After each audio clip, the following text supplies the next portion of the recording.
Olá, leitores da Bíblia, bem-vindos ao dia 120. Eu sou a Tati Camargo, do Mulheres com Fé, e juntos estamos lendo a Bíblia por completo com apenas 15 minutos por dia.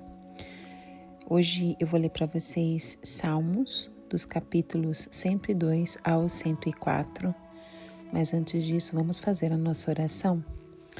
Senhor Deus, muito obrigada por mais um dia na Tua presença, muito obrigada pela bondade, pela Tua fidelidade, pelo Teu amor e cuidado.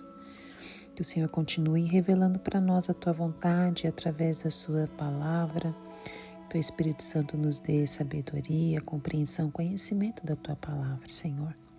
Obrigada pela a direção, pela oportunidade de te conhecermos mais, que possamos ver algo novo sobre você nesta leitura, possamos te amar ainda mais, as pessoas que o Senhor colocar em nossos caminhos. Perdoa os nossos pecados, as nossas falhas e continue falando conosco.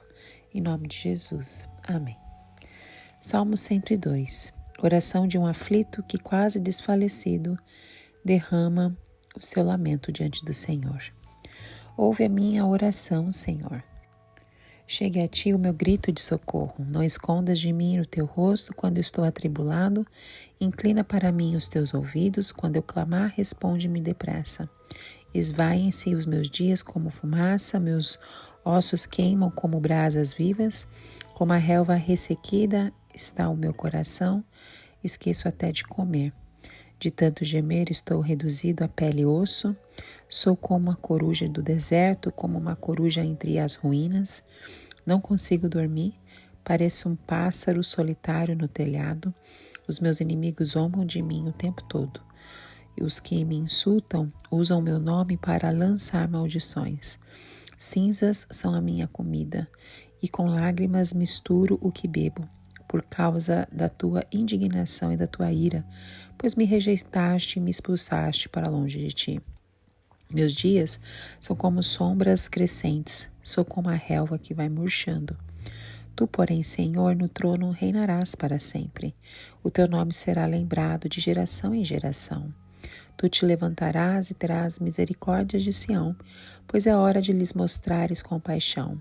O tempo certo é chegado, pois as suas pedras são amadas pelos teus servos. As suas ruínas os enchem de compaixão. Então as nações temerão o nome do Senhor, e todos os reis da terra a sua glória. Porque o Senhor reconstruirá Sião e se manifestará na glória que ele tem. Responderá à oração dos desamparados, as suas súplicas não desprezará.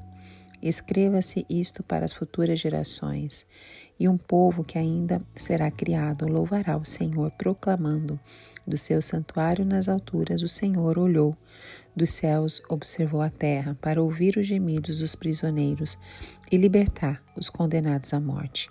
Assim o nome do Senhor será anunciado em Sião, e o seu louvor em Jerusalém. Quando os povos e os reinos se reunirem para adorar o Senhor no meio da minha vida, ele me abateu com a sua força, abreviou os meus dias. Então pedi: ó meu Deus, não me leves no meio dos meus dias. Os teus dias duram por todas as gerações. No princípio firmaste os fundamentos da terra, e os céus são obras das tuas mãos. Eles perecerão, mas tu permanecerás. Envelhecerão como vestimentas, como roupas tu os trocarás, e serão jogados fora. Mas tu permaneces o mesmo, e os teus dias jamais terão fim. Os filhos dos teus servos terão uma habitação. Os seus descendentes serão estabelecidos na tua presença. Salmo 103, Davídico. Bendiga o Senhor a minha alma, bendiga o Senhor todo o meu ser. Bendiga o Senhor a minha alma, não esqueça nenhuma de suas bênçãos. É Ele que perdoa todos os seus pecados e cura todas as suas doenças, que resgata a sua vida da sepultura e o coroa de bondade e compaixão, que enche de bens a sua existência, de modo que a sua juventude se renova como a águia. O Senhor faz justiça e defende a causa dos oprimidos. Ele manifestou os seus caminhos a Moisés, os seus feitos aos israelitas. O Senhor é compassivo e misericordioso, muito paciente e cheio de amor. Não acusa sem cessar, não fica ressentido para sempre. Não nos trata conforme os nossos pecados, nem nos retribui conforme as nossas iniquidades. Pois como os céus se elevam acima da terra, assim é grande o seu amor para com os que o temem. E como o Oriente está longe do Ocidente, assim ele afasta para longe de nós as nossas transgressões. Como o Pai tem compaixão de seus filhos, assim o Senhor tem compaixão dos que o temem, pois eles sabem do que somos formados. Lembra-se de que somos pó. A vida do homem é semelhante à relva. Ela floresce como a flor do campo, que se vai quando sopra o vento, e nem se sabe mais o lugar que ocupava. Mas o amor leal do Senhor, o seu amor eterno, está sempre com os que o temem, e a sua justiça com os filhos dos seus filhos, com os que guardam a sua aliança e se lembram de obedecer aos seus preceitos. O Senhor estabeleceu o seu trono nos céus, e como rei domina sobre tudo que existe. Bendigam o Senhor, você, seus anjos poderosos, que obedecem à tua palavra. Bendigam o Senhor, todos os seus exércitos. Vocês, seus servos, que cumprem a sua vontade. Bendigam o Senhor todas as suas obras em todos os lugares do seu domínio. Bendiga o Senhor, a minha alma. Salmo 104. Bendiga o Senhor, a minha alma. Ó Senhor, meu Deus, Tu és tão grandioso. Estás vestido de majestade e esplendor, envolto em uma luz como numa veste. Ele estende os céus como uma tenda e põe sobre as águas dos céus as vigas dos seus aposentos. Faz das nuvens a sua carruagem e cavalga nas asas do vento. Faz do vento seus mensageiros e dos clarões reluzentes seus servos. Firmaste a terra sobre os seus fundamentos, para que jamais se abale. Com as torrentes do abismo a cobriste, como se fossem uma veste. As águas subiram acima dos montes. Diante das tuas ameaças, as águas fugiram. Puseram-se em fuga ao som do teu trovão. Subiram pelos montes e esconderam pelos vales, para os lugares que tu lhes designaste. Estabeleceste um limite que não podem ultrapassar. Jamais tornarão a cobrir a terra. Fazes jorrar as nascentes dos vales e correrem as águas entre os montes. Delas bebem todos os animais selvagens, e os jumentos selvagens saciam a sua sede. As aves do céu fazem ninho junto às águas, e entre os galhos põem-se a cantar. Dos teus aposentos celestes regas os montes, sacia-se a terra com o fruto das tuas obras. É o Senhor que faz crescer o pasto para o gado e as plantas que o homem cultiva para da terra tirar o alimento. O vinho que alegra o coração do homem, o azeite que lhe faz brilhar o rosto e o pão que sustenta o seu vigor. As árvores do Senhor são bem regadas. Os cedros do Líbano que ele plantou, nelas os pássaros fazem ninho, e nos pinheiros a cegonha tem o seu lar. Os montes elevados pertencem aos bodes selvagens, e os penhascos são um refúgio para os coelhos. Ele fez a lua para marcar as estações. O sol sabe quando deve se pôr. Trazes trevas e cai a noite. Quando os animais da floresta vagueiam, os leões rugem à procura da presa, buscando de Deus o alimento. Mas ao nascer do sol, eles se vão e voltam a deitar-se em suas tocas. Então o homem sai para o seu trabalho, para o seu labor, até o entardecer. Quantas são as tuas obras, Senhor? Fizeste todas elas com sabedoria. A terra está cheia de seres que criaste. Eis o mar, imenso e vasto. Nele vivem inúmeras criaturas, seres vivos, pequenos e grandes. Nele passam os navios e também o Leviatã, que formaste para com ele brincar. Todos eles dirigem seu olhar a ti, esperando que lhes dê o alimento no tempo certo. Tu lhes dás, e eles os recolhem. Abres a tua mão e saciam-se de coisas boas. Quando escondes o rosto, entram em pânico. Quando lhes retiras o fôlego, morrem e voltam ao pó. Quando sopras o teu fôlego, eles são criados e renovas a face da terra. Perdure para sempre a glória do Senhor.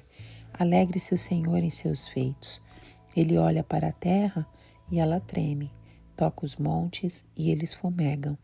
Cantarei ao Senhor toda a minha vida. Louvarei ao meu Deus enquanto eu viver. Seja agradável a minha meditação, pois no Senhor tenho alegria.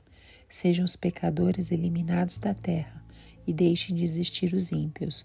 Bendiga o Senhor, a minha alma. Aleluia. Amém.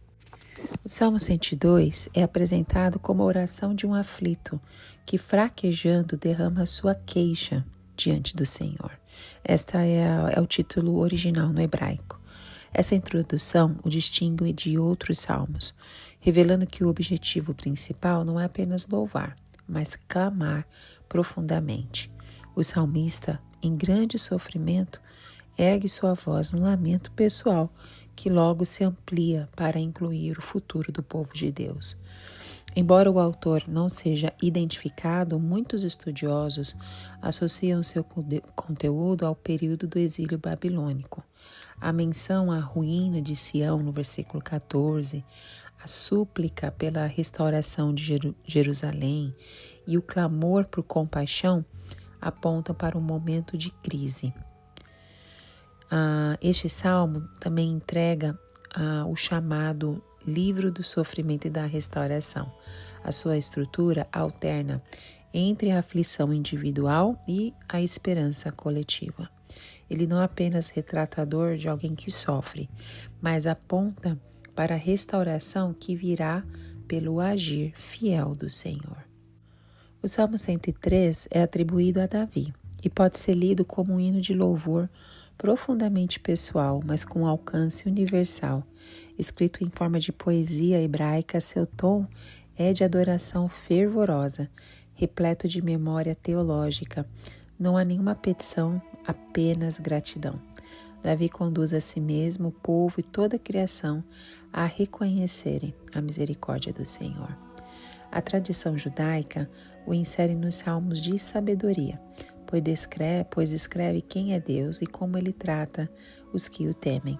Seu pano de fundo teológico é o pacto da graça, a relação entre um Deus justo e um povo pecador sustentada pela misericórdia divina. Davi inicia com um autochamado. Ele não espera que os outros os estimulem a louvar. Ele convoca a si mesmo a despertar.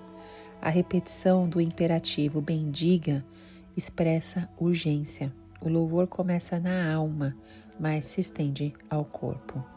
No versículo 2 ele fala assim: não esqueça de nenhuma de suas bênçãos. A memória é uma disciplina espiritual.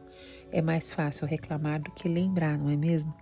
O esquecimento dos benefícios divinos é uma forma de ingratidão.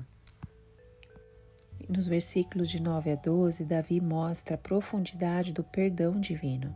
Deus não é rancoroso, não nos trata como merecemos e afasta nossos pecados, como o Oriente está longe do Ocidente. Esta imagem indica uma remoção total. A compaixão de Deus é comparada à de um pai. Lá no versículo 13, ele reconhece a nossa estrutura, sabe que somos pó, e aqui Davi confronta a arrogância humana. A imagem da flor do campo que desaparece reforça a fragilidade da vida. Mas a misericórdia do Senhor está com os que o temem e se estende aos filhos dos filhos. Contudo, essa promessa é condicional, é para aqueles que guardam a sua aliança. E o Salmo 104 é um hino majestoso que celebra também a grandeza de Deus por meio da criação.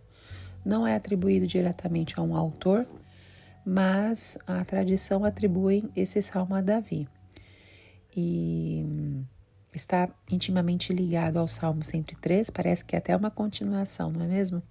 Formando uma dupla que trata das duas grandes ações de Deus, redenção e criação.